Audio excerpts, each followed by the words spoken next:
KaraokeBooks. Pride and Prejudice. Written by Jane Austen. Audiobook. Chapter 57. The discomposure of spirits which this extraordinary visit threw Elizabeth into could not be easily overcome, nor could she for many hours learn to think of it less than incessantly. Lady Catherine, it appeared, had actually taken the trouble of this journey from Rosings for the sole purpose of breaking off her supposed engagement with Mr. Darcy. It was a rational scheme, to be sure. But from what the report of their engagement could originate, Elizabeth was at a loss to imagine, till she recollected that his being the intimate friend of Bingley, and her being the sister of Jane, was enough, at a time when the expectation of one wedding made everybody eager for another, to supply the idea.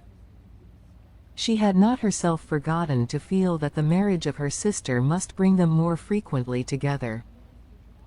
And her neighbors at Lucas Lodge, therefore, for through their communication with the Collinses, the report, she concluded, had reached Lady Catherine, had only set that down as almost certain and immediate, which she had looked forward to as possible at some future time.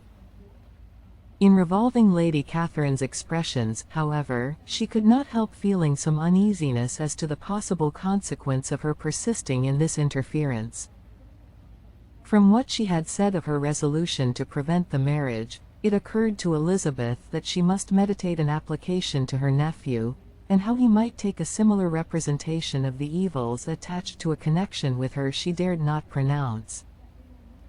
She knew not the exact degree of his affection for his aunt, or his dependence on her judgment, but it was natural to suppose that he thought much higher of her ladyship than she could do, and it was certain, that in enumerating the miseries of a marriage with one whose immediate connections were so unequal to his own, his aunt would address him on his weakest side. With his notions of dignity, he would probably feel that the arguments, which to Elizabeth had appeared weak and ridiculous, contained much good sense and solid reasoning. If he had been wavering before, as to what he should do, which had often seemed likely, the advice and entreaty of so near a relation might settle every doubt, and determine him at once to be as happy as dignity unblemished could make him. In that case he would return no more. Lady Catherine might see him in her way through town, and his engagement to Bingley of coming again to Netherfield must give way. If, therefore, an excuse for not keeping his promise should come to his friend within a few days, she added, I shall know how to understand it. I shall then give over every expectation, every wish of his constancy. If he is satisfied with only regretting me, when he might have obtained my affections and hand, I shall soon cease to regret him at all. The surprise of the rest of the family, on hearing who their visitor had been, was very great, but they obligingly satisfied it with the same kind of supposition which had appeased Mrs. Bennet's curiosity, and Elizabeth was spared from much teasing on the subject. The next morning, as she was going downstairs, she was met by her father, who came out of his library with a letter in his hand. Lizzie, said he, I was going to look for you. Come into my room. She followed him thither, and her curiosity to know what he had to tell her was heightened by the supposition of its being in some manner connected with the letter he held. It suddenly struck her that it might be from Lady Catherine, and she anticipated with dismay all the consequent explanations. She followed her father to the fireplace, and they both sat down. He then said, I have received a letter this morning that has astonished me exceedingly. As it principally concerns yourself, you ought to know its contents. I did not know before that I had 2 daughters on the brink of matrimony. Let me congratulate you on a very important conquest. The color now rushed into Elizabeth's cheeks in the instantaneous conviction of its being a letter from the nephew, instead of the aunt, and she was undetermined whether most to be pleased that he explained himself at all, or offended that his letter was not rather addressed to herself, when her father continued. You look conscious. Young ladies have great penetration in such matters as these. but I think I may defy even your sagacity to discover the name of your admirer. This letter is from Mr. Collins. From Mr. Collins. And what can he have to say? Something very much to the purpose, of course. He begins with congratulations on the approaching nuptials of my eldest daughter, of which, it seems, he has been told by some of the good-natured, gossiping Lucases. I shall not sport with your impatience by reading what he says on that point. What relates to yourself is as follows. Having thus offered you the sincere congratulations of Mrs. Collins and myself on this happy event, let me now add a short hint on the subject of another, of which we have been advertised by the same authority.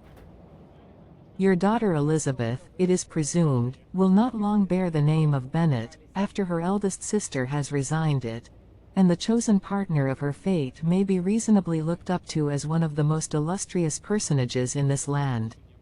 Can you possibly guess, Lizzie, who is meant by this? This young gentleman is blessed, in a peculiar way, with everything the heart of mortal can most desire: splendid property, noble kindred, and extensive patronage.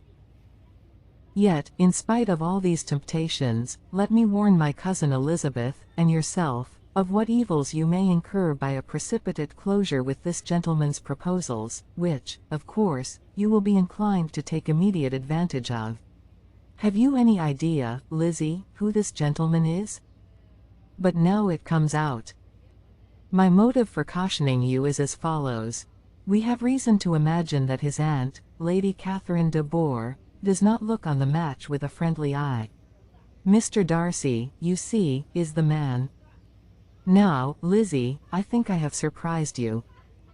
Could he, or the Lucases, have pitched on any man, within the circle of our acquaintance, whose name would have given the lie more effectually to what they related?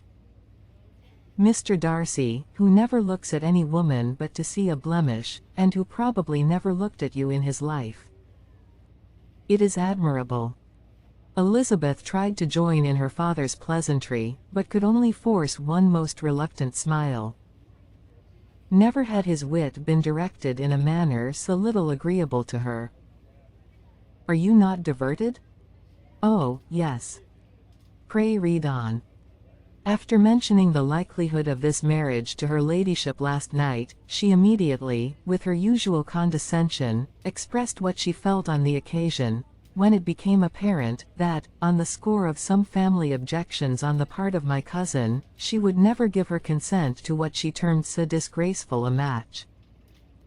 I thought it my duty to give the speediest intelligence of this to my cousin, that she and her noble admirer may be aware of what they are about, and not run hastily into a marriage which has not been properly sanctioned. Mr. Collins, moreover, adds, I am truly rejoiced that my cousin Lydia's sad business has been so well hushed up, and am only concerned that their living together before the marriage took place should be so generally known. I must not, however, neglect the duties of my station, or refrain from declaring my amazement, at hearing that you received the young couple into your house as soon as they were married. It was an encouragement of vice, and had I been the rector of Longbourn, I should very strenuously have opposed it. You ought certainly to forgive them as a Christian, but never to admit them in your sight, or allow their names to be mentioned in your hearing. That is his notion of Christian forgiveness. The rest of his letter is only about his dear Charlotte's situation, and his expectation of a young olive branch. But, Lizzie, you look as if you did not enjoy it. You are not going to be missish, I hope, and pretend to be affronted at an idle report. For what do we live, but to make sport for our neighbors, and laugh at them in our turn? Oh, cried Elizabeth, I am exceedingly diverted. But it is so strange. Yes, that is what makes it amusing. Had they fixed on any other man it would have been nothing, but his perfect indifference and your pointed dislike make it so delightfully absurd. Much as I abominate writing, I would not give up Mr. Collins's correspondence for any consideration. Nay, when I read a letter of his, I cannot help giving him the preference even over Wickham, much as I value the impudence and hypocrisy of my son-in-law. And pray, Lizzie, what said Lady Catherine about this report? Did she call to refuse her consent? To this question his daughter replied only with a laugh, and as it had been asked without the least suspicion, she was not distressed by his repeating it. Elizabeth had never been more at a loss to make her feelings appear what they were not. It was necessary to laugh when she would rather have cried. Her father had most cruelly mortified her by what he said of Mr. Darcy's indifference, and she could do nothing but wonder at such a want of penetration, or fear that, perhaps, instead of his seeing too little, she might have fancied too much. If you liked what you heard, please subscribe to the channel.